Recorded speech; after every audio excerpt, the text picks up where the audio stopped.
دموکراسی چرا میگن کفر است؟ به خاطر ازی که تعیین ارزش اسلام برای الله میته و دموکراسی برای انسان میته.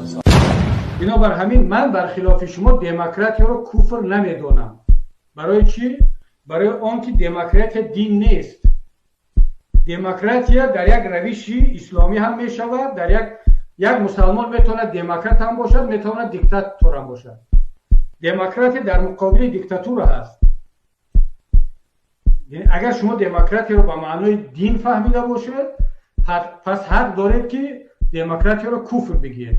اما من دموکراسی رو همچون دین نمیفهمم. دموکراسی را نه مسیحی دموکرات هم هست، مسیحی دیکتاتور هم هست، مسلمانی دموکرات هم هست، مسلمانی دیکتاتور هم هست. دموکراسی به معنای آن است که یک انسان میخواهد خودش آزاد باشد، آزادی های دیگر را احترام کند و اجازه ندهد که یک نفر با نام دین، با نام قانون، با نام دنیویت، با نام کنستیتوسیا، با نام کمونیسم بیاد مردم را غلام کند و مردم را از حقوقش محروم کند. ما به خود دین داریم، نظام داریم، آیین داریم. پیرو کدام کتاب هسته؟ کتاب الله. در کل زندگی خود قانونی خود قرار دادیم، تابع از اوستیم. مرگ به دموکراسی. این دموکراسی لعنتی از دنیای غرب آمده، ما را بیخی بی خود کرده. عزت ما، حیثیت ما، مرتبه و افتخار ما کدام دین است؟ اسلام. کدام کتاب است؟ قرآن. پیروی از رسول الله را افتخار خود قرار میدیم.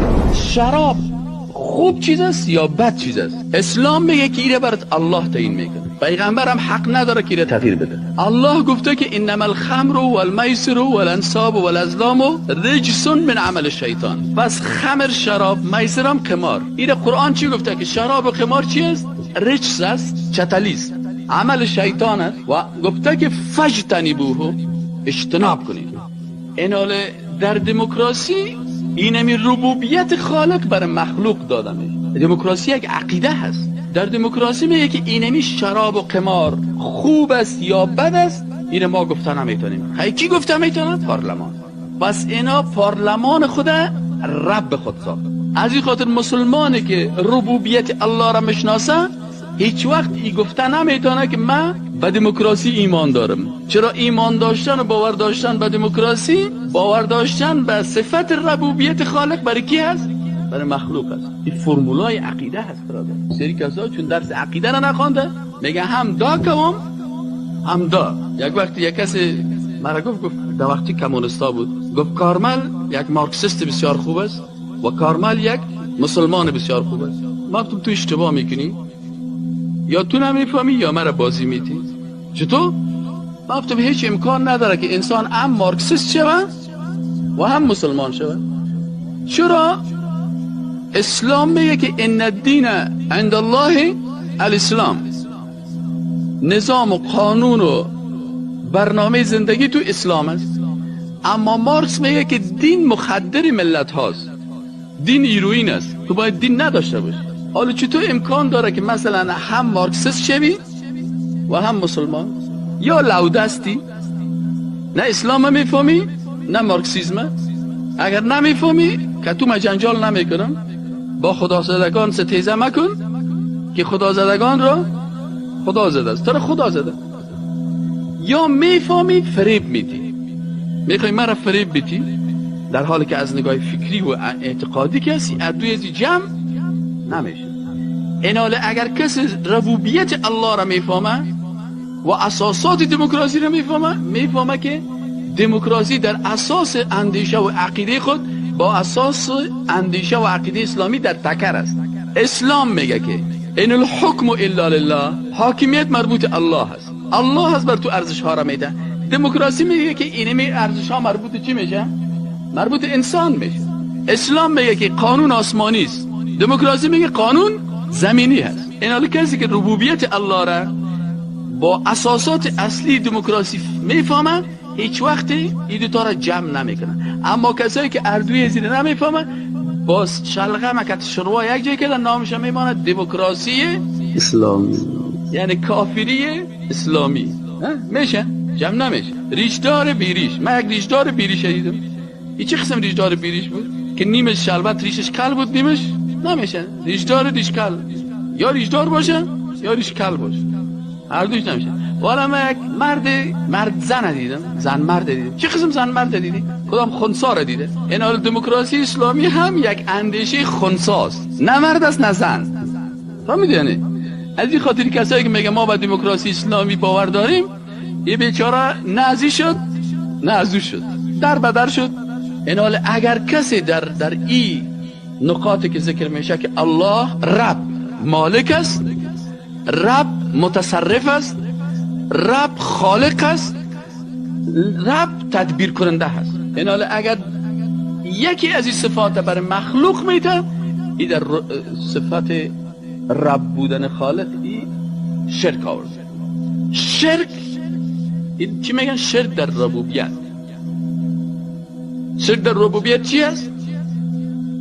که یک فعلی که مخصوص الله هست او را برای کی بده؟ برای مخلوق بده. این شرک در ربوبیت نیست.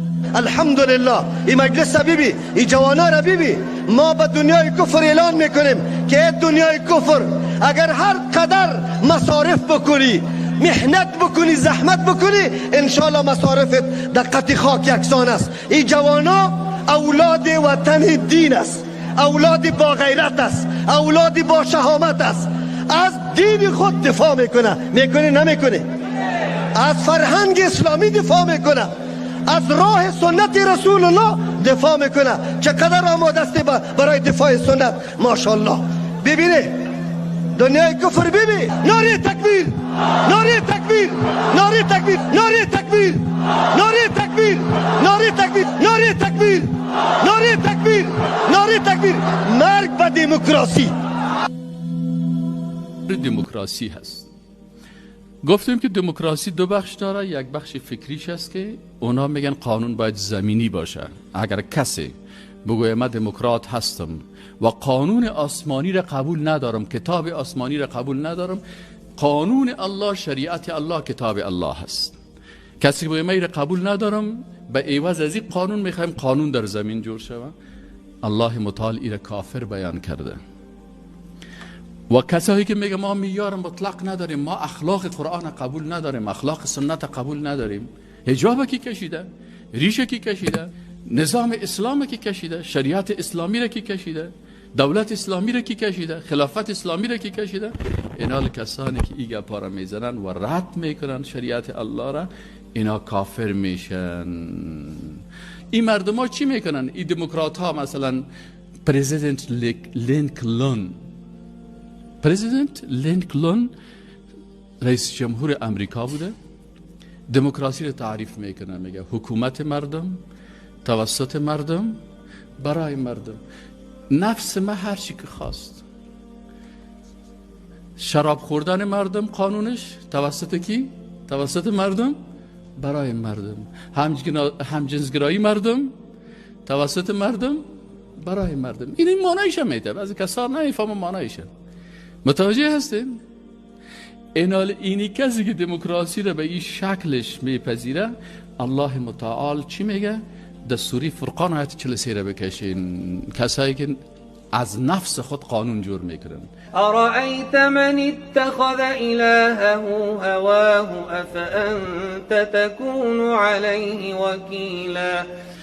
ارأیت، آیا ندیدی ای رسول الله صلی الله علیه و سلم، آیا ندیدی ای انسان که تو عقیدت از قرآن میگیری، آیا ندیدی اتخذ الهه معبود خود؟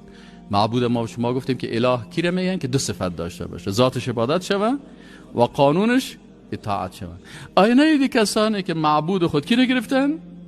هوا، آرزوهای خواهشات نفسانی خوده. اگر نفسش گفت که زنا، قانون میسازه که زنا در این مملکت بفرمایین زنا بکنین. بسیاری هتل‌ها که بری در هر هتل لست زنا هست. پس این قانون کی برشان جور کرده؟ شراب، هزارها گناه دیگه. ایناله اینجا گفته که اینی مردمایی که قانون مطابق خواسته های نفس خود میسازن و شریعت الله را نمیپذیرن، افانت تکون علیه وکیلا، آیا تو با اینا وکیل می باشی؟ ام تحسب ان اکثرهم یسمعون او یعقلون، یا آیه پیغمبر تو فکر میکنی که بسیاری از اینا میشنون یا از عقل خود استفاده میکنن؟ نه. اینهم الا کالانعام، اینها مثل حیوانات است. حیوانات هم شریعت و قانون الله را رد نمیکنن، اما حیوانات هم در جنگل خود مطابق قانونی که خلق شده اما خلقت خود در نظر میگیره، لکن این مردم اما قانون نقص میکنن. اینا مثل حیوانات هستن، لکن حیوان اگر جنایت کنه، غلطی کنه، میفهمه که ما جنایت کردیم.